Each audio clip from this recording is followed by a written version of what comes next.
जब राक्षसों ने पूछा कि बंदर की पूछ ही क्यों जलाई जाए, तो रावण ने कहा कि कपित है ममता पूछ पर, जो ममता पर चोट जब लगती है तो व्यक्ति दुखी होता है, इसकी पूछ को जला दो और व्यंग किया।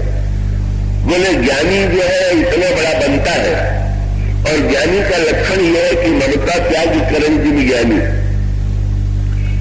तो इसकी पूछ मिट जाएगी। तो रावण जैसे महापुरुष की सभा में आया तो यहां से ममता मुक्त होकर ही जाएगा, पूछ जल जाएगी तो ममता समाप्त हो जाएगी।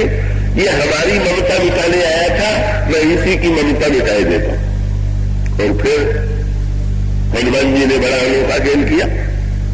अब हनुमान जी की पूछ में यह ज्ञान योग, भक्त योग, कर्म योग तीनों एक साथ, और अंत में इसकी समाप्ति शरणागति योग में। क्या 12वीं पूछ, तीन कपि खेला, कौतुक का आए परिवासी, मानन चरण करई बहुभाती, बाजल ढोल दही सब थारी। हनुमान जी ने पूछ फैलाना प्रारंभ किया। लंका वाले बड़े चकित है, अभी इतनी छोटी पूछ थी, इतनी बड़ी कैसे हो गई। हनुमान जी का संकेत ये किया कि रावण तुम मेरी ममता जलाना चाहते हो, पर मेरी ममता इतनी बड़ी है कि तुम नहीं जला पाओगे। क्यों? बोले मेरी ममता संसार में होती तब तो भले जला लेते, पर मेरी ममता तो प्रभु में है, और प्रभु की ममता इतनी असीम है कि अगर ममता जोड़नी है तो प्रभु से की करूं ममता राम सो की ममता परिहेल। इसलिए एक खेल दिखा दिया। बोले तुमने बड़ी विलक्षण चुनौती दे दिया। और दूसरा संकेत ये किया कि तुमने देख लिया कि मैं पूछ को समेटना भी जानता हूं और फैलाना भी जानता हूं, और तुम फैलाना जानते हो, तुम समेटना नहीं जानते। ममता को समेटना और फैलाना दोनों की कला से जो परिचित है वो कभी हारता नहीं, और जिसकी ममता फैल गई और सिमटने की कला आती नहीं संसार में, वो व्यक्ति तो बेचारा दुखी हुए बिना रह ही नहीं सकेगा।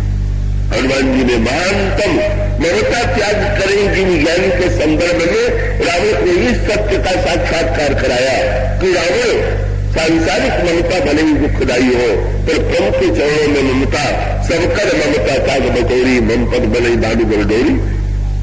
लंका के घरों से कपड़ा लाया गया, घी लाया गया। अब जब वो लपेटा गया तो हनुमान जी की पूछ गोली लिपटी नहीं पा रही। ये क्या था? कपड़ा जो है आवरण है, और हनुमान जी का संकेत ये था कि अब असीम पर तुम्हारा आवरण थोड़ी, लंका में ऐसा कोई आवरण थोड़ी है। कोई स्नेह का, घी तेल को संस्कृत में स्नेह करते हैं। रावण इस ममता को आवृत करने की, इसको इस विरागी जो संसार में रागी है वो कभी तो कहीं से दूर है, पर प्रभु के चरणों में जिसका राग है उसको सांसारिक रस जो है कभी अपने आप में उसको डुबोने में समर्थ नहीं, भिगोने में समर्थ नहीं। और उसके पश्चात हनुमान जी की पूछ में जब आग लगा दी गई तो पहले हनुमान जी ने ज्ञान योग का परिचय दिया विस्तार करके, और बाद में जो ही आग लगाई गई बस तुरंत हनुमान जी ने एक नई कला का प्रयोग किया, और वो भक्ति योग की कला। क्या? बोले बंधन से छूटने का एक उपाय तो ये है कि या तो अपने को इतना बढ़ाइए कि रस्सी टूक हो जाए, और दूसरा उपाय ये है कि इतना अपने को समेटिए कि रस्सी ढीली होकर गिर जाए। हनुमान जी ने कहा कि भाई अब बढ़ाने का चमत्कार तो दिखा दिया, जरा अब घटाने का। भक्ति योग माने अपने को छोटा बनाने की कला, अपने आप को समेटने की कला।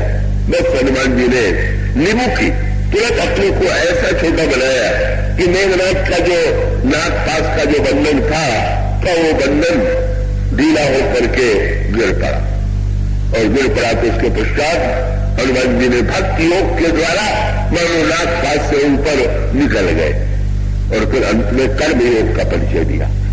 कैसा पुरुषार्थ है! वो स्वामी जी कहते पावक जरत देख मनता।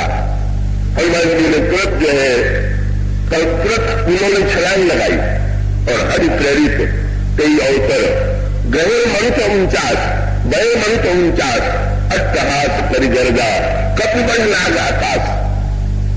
देह विशाल कर्मयोग हनुमान जी बहुत बड़े बन गए, पर एक विशेषता, और यही कर्मयोग का रहस्य है। देह विशाल परम हलवाई, शरीर भारी है तो बहुत हल्के, और उसका अभिप्राय कर्म तो हो पर अहंकार का बोझ लो।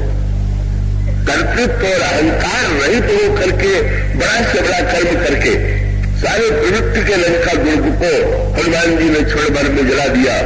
और इस तरह से हनुमान जी ने तीनों का परिचय दिया, ज्ञान योग की असीमता, भक्ति योग की विनम्रता और कर्म योग का अकर्तृत्व, और सब करने के बाद शरणागति योग का।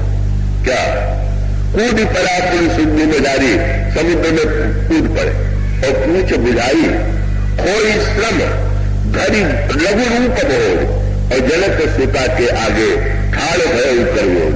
इतना बड़ा कार्य करने के बाद जब मां के सामने गए तो जो के तो छोटे से नन्हे से हनुमान, उसी नन्हे बालक के रूप में हनुमान मां के सामने खड़े हैं। यही हनुमान जी का दिव्य शरणागति योग।